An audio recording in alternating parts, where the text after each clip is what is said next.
Ry avana malala rehetra amin'ny tompo fa le mitsidika sy miaraba antsika rehetra any amin'ny isa-tokantrano ary mivavaka sy mampahery antsika mandrakariva amin'izao vaninandro ny fihiboana izao.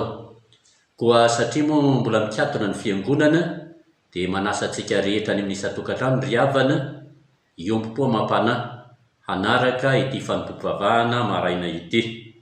Anio alahady faha 12 ny volana Jolay 2024, alahady natokany foibe FJKM ho alahady ny sampana tanora kristianina ary ibadinantsika ny lohahevitra manao hoe ambarao ny fahafahana ao amin'ny tompo. Ho aminareo rehetra ny ry havana ny fahasoavana mampiadanana avy amin'Andriamanitra Ray sy Jesu Kristy Tompo. Amen. Andia iombonantsika ny hira fanampy ny fahavalo amby efapolo, ny andiny ny voalohany sy ny faharoa. Hira fanampy ny fahavalo amby efapolo, andiny ny voalohany sy faharoa. Andriamanitra fitiavana ianao.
Ivavaka isika.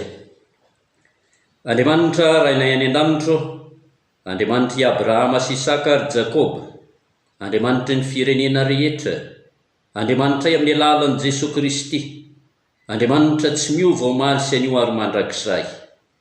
Manandratra ny voninahitra ao zahay, ary misaotra anao indrindra raha afaka miompo amam-panahy amin'ny alalan'izao fanompoam-pivavahana izao.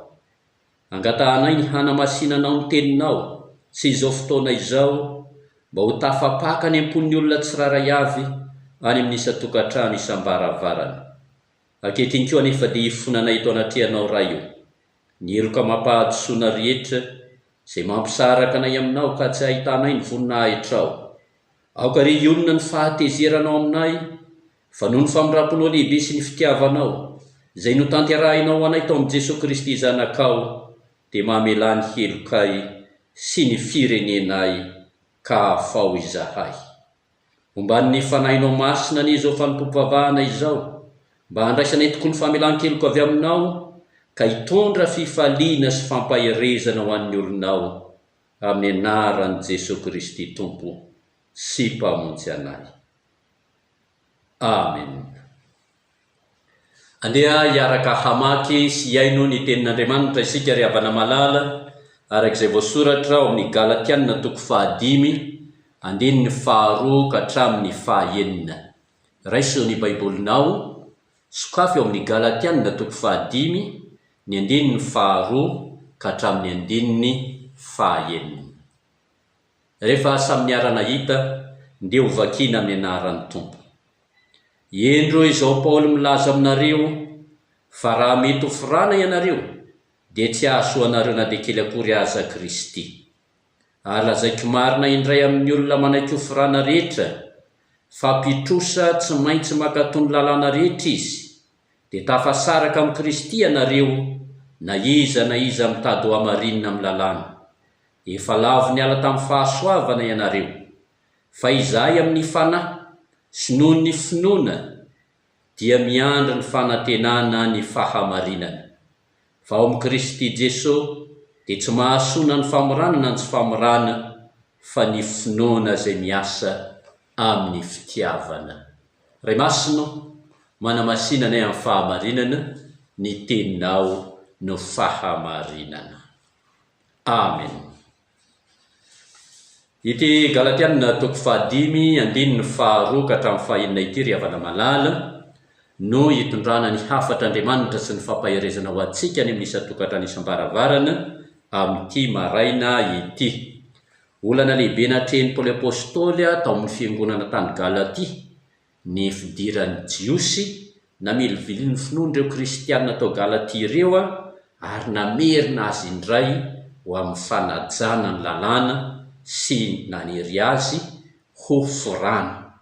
Eo anatrehan'izany toe-javatra sarotra izany dia manoratra ity epistily araka ny voalazan'ny perikopa ity, izay teny enjana sy mahery vaika tokoa i Paoly apôstôly, mba hamerenana ny kristianina indray hitoetra tsara eo ambany fahasoavan'Andriamanitra. Vao manokatra ny andininy voalohany amin'ny 5 Paoly apôstôly dia izao no ambarany: ho amin'ny fahafahana no nanafahan'i Kristy atsika, koa tomoera tsara fa aza mety ho azon'ny zioga ny fanandevozana intsony. Ary eto amin'ity andininy 2 ka hatramin'ny 9 ity dia 4 roa lehibe no ampitain'ny Paoly apôstôly. Ny voalohany dia ny fahavoazana izay mitoky amin'ny lalàna sy ny famorana, ary ny faharoa ny mahazava-dehibe, ny finoana sy ny fitiavana. Ndeha ho jerentsika arak'ity perikopa ity ry havako malala ireo amboaran-kevitra anankiroa ireo. Voalohany, ny fahavoazana izay mitoky amin'ny lalàna sy ny famorana. Fantatsika tsara ry havana malala fa io lalàna sy famorana io dia votoatin'ny fomba-pivavahana Jiosy araka ny testamenta taloha. Mifamatotra hatrany ny lalàna sy ny famorana, satria izay rehetra voafora dia tsy maintsy manaja ny lalàna rehetra. Hoy ny andininy 3 eto manao hoe: izay manaiky ho firana dia pitrosa tsy maintsy makatò ny lalàna. Zany hoe rehefa voafora ny olona iray teo amin'ny jiosy dia voatery sy voageja tsy maintsy manaraka atsakany sy andavany ny lalàna rehetra. Kanefa aoka ho fantatsika ry havana fa ny lalàna jiosy anie dia misy 370 ary dia izany no heverin'ny jiosy fa hanamarinan'Andriamanitra azy ary antoky ny famonjeny. Ary ny vokatry ny famorana na ny tsy famorana tao anatin'ny fiangonana dia niteraka fahavoazana fa nielikiliana teo amin'ny fiangonana. Ny fampianaran'ny Paoly Apôstôly dia manazava fa aloko ny zavatra ho avy ny lalàna, ka rehefa tonga Jesosy Kristy dia izy no fahatanterahany lalàna. Ary amin'izany dia asian'ny perikopy eto ambanomasontsika fa tena fahavoazana lehibe tokoa ny mahazo izay mbola mitoetra indray amin'ny lalàna sy ny famorana ka mitoky amin'izany mba hanamarinana azy. Endrika anankiroa ry havako malala no anehoan'ny Paoly Apôstôly izany fahavoazana izany eto. Voalohany, fahavoazana voalohany dia ny hoe tafasaraka amin'ny Kristy. Eo amin'ny 14 tapany voalohany no ahitantsika an'izany. Ny olona izay mitoky amin'ny lalàna, mitoky amin'ny famorana dia tena trapahavoazana satria tafasaraka amin'ny Kristy. Zany hoe niala tamin'i Kristy, niala tamin'ny fahazavana ary miverina indray ho amin'ny aiziny. Nanary ny famonjena izay efa azo ka mizotra indray any amin'ny lalan'ny fahaverezana. Mafy sy mangidy tokoa no hoe tafasaraka amin'ny olon-tiana, fa tena sarotra sy fahazava-doza sy fahavoazana koa ry havana no hoe fisarahana amin'ny Jesosy Kristy. Zay ny endrika voalohany amin'ny hoe fahavoazana amin'ny fiverenana amin'ny lalàna sy ny famorana. Fa ny endrika faharoa dia ambarany ihany amin'ny 14 tapany faharoa ty hoe lavo niala tamin'ny fahasoavana, lavo zany hoe nianjera, nitotongana. Ambaran'ny Paoly Apôstôly mandrakariva amin'ny fampianarany fa fahasoavan'Andriamanitra no namonjena antsika. Io fahasoavana io no antoky ny famonjena, ka raha mbola hiverina indray amin'ny lalàna sy ny famorana dia lavo, mitotongana, miverina indray amin'ny fahafoanana sy ny fahafatesana. Ry havako malala rehetra ao amin'ny Tompo, tsy ny lalàna na ny famorana ihany no mety hitarika antsika ankehitriny ho amin'ny fahaverezana, fa izay fombafomba mampanao antsika rehetra na ny toetra tsy mendrika mitarika antsika ho amin'ny fisarahana amin'ny Kristy. Faharoa ry havako malala, ny mahazava-dehibe ny finoana sy ny fitiavana. Mahafinaritra loatra ry havako ity 5 sy 9 ity eto amin'izao Galatiana 5 izao vakitsika amin'ny anaran'ny Tompo. Fa izahay amin'ny fanahy sy noho ny finoana dia miandry ny fanantenana ny fahamarinana, fa ao amin'ny Kristy Jesosy dia tsy mahasoa na ny famorana na ny tsy famorana, fa ny finoana izay miasa amin'ny fitiavana. Miverimberina eto le zahay ao amin'ny fanahy, ao amin'ny Kristy. Ny olona ao amin'ny fanahy, ny olona ao amin'ny Kristy dia ny olona izay nanaiky sy nino an' Jesosy Kristy ho mpamonjy azy, ka nandray an' Jesosy ho fiainany isan'andro isan'andro. Ary tena zava-dehibe ao amin'ny maha-kristianina zany fiainana ny finoana miaraka amin'ny Jesosy, hitoeran'ny fanahy masin'Andriamanitra izany. Ampahirezana tsara ireto kristianina tany Galatia reto fa ny finoana miasa amin'ny fitiavana no zava-dehibe mihoatra noho ny lalàna sy ny famorana, fa izany no antoky ny famonjena hitoerana mandrakariva eo ambany fahasoavan'Andriamanitra. Tsy misy fanamarinana ny olona ary tsy misy fanantenana raha tsy eo ny finoana sy ny fitiavana. Ry havako malala rehetra ao amin'ny Tompo, tsy ho an'ny kristianina tany Galatia ihany zany afatra izany, fa ho antsika ankehitriny ihany koa. Ny fitoerantsika amin'ny finoana sy ny fitiavana, ny faharetantsika amin'izany no mahaolonafaka atsika mandray mandrakariva ny fitahiana sy ny fahasoavan'Andriamanitra, ary hananantsika fanantenana fa manamarina antsika Andriamanitra ary mitondra antsika ho amin'ny famonjena sy ny fiainana mandrakizay.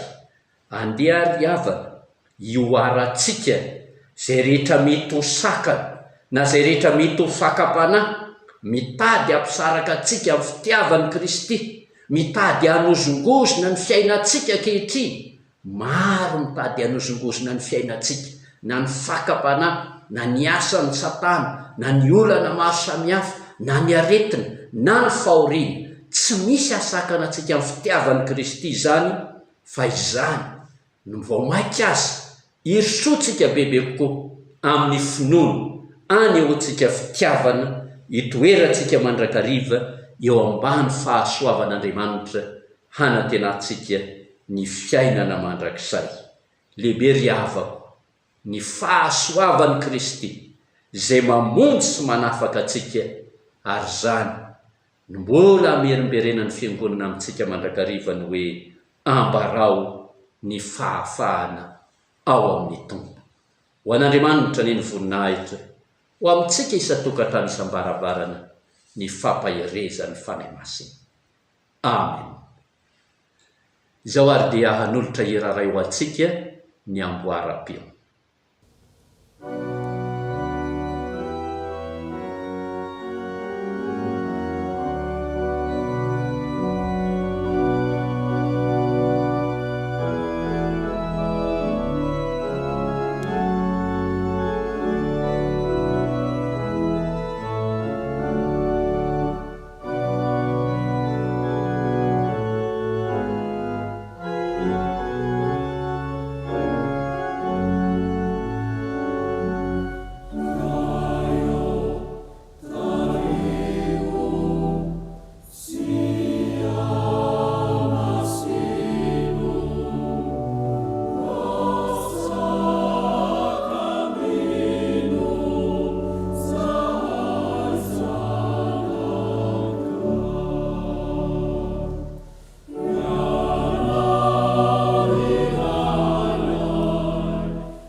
Ivavaka isika.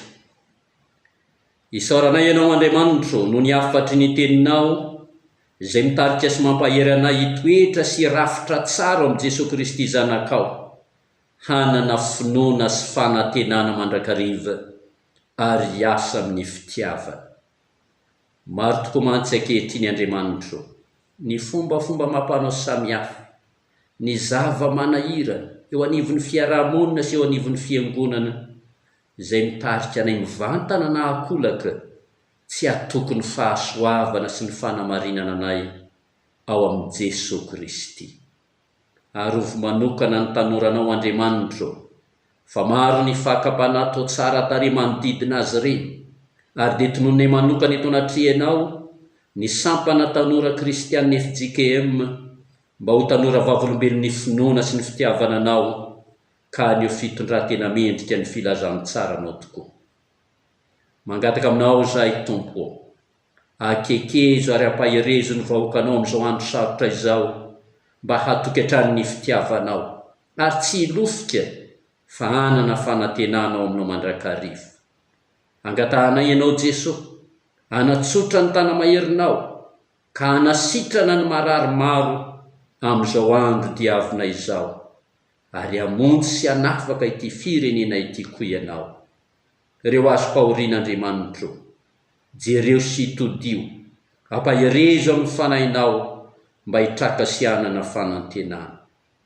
Mivavaka izay ho an'ny fiangonanao, ny sampana rehetra ao aminy, ireo tompon'andraikitra rehetra isan'ambaratongany eo anivon'ny FJKM, mba hiasan'ny fanahinao masinany ka hijoro hatrany ho vavolombelonao hitondra fankahirezana ho an'ny vahoaka malagasy manontolo. Tononay amam-bavaka manokana aminao Andriamanitro ny zanaky ny fiangonana trano vato faravohitra any amin'ny isa-tokantrano, ireo mielipatrana manerana ny faritra maro hatrany ampitany ny ranomasina. Tsy njovoka jereo ny zanaky ny fiangonanao, ary engany ka tsy ho diso fitahiana sy fahasoavana avy aminao. Ary dia misaotranao izay Andriamanitro, no ianao nampiray sy nampiombona anay indray tamin'i Jesosy Kristy zanakao, tamin'ny alalan'ny teninao izay notoriana taminay sy tamin'ny alalan'izao fanompoam-pivavahana izao.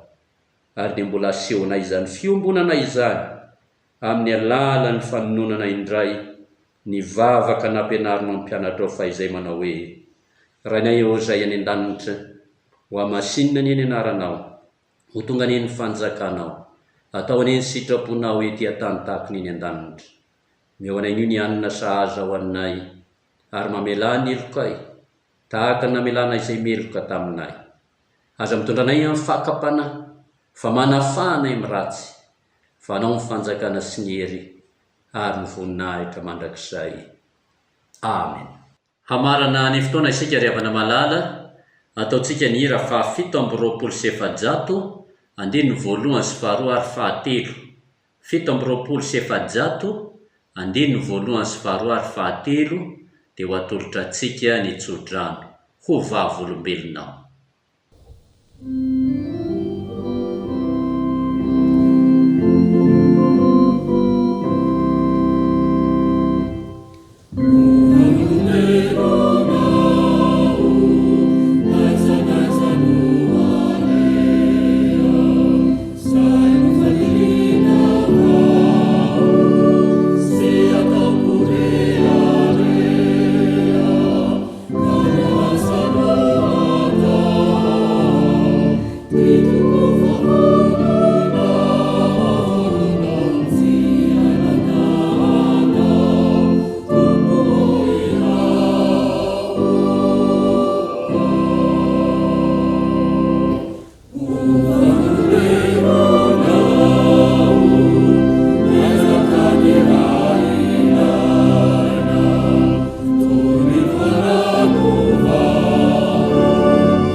amintsika rehetra ne nitsodrano izay tononona amin'ny anaran'ny Tompo. Hitahy anareo aniny Tompo ka hiaro anareo. Hampamirapiratra ny tavany aminareo aniny Tompo ka hamindra fo aminareo. Hanandratra ny tavany aminareo aniny Tompo ka hanome anareo fampahirezana, hanome anareo fiadanana. Amen. Dia ho an'Andriamanitra ireriana ny voninahitra amin'ny anaran'ny Ray sy ny Zanaka ary ny Fanahy Masina. Amen.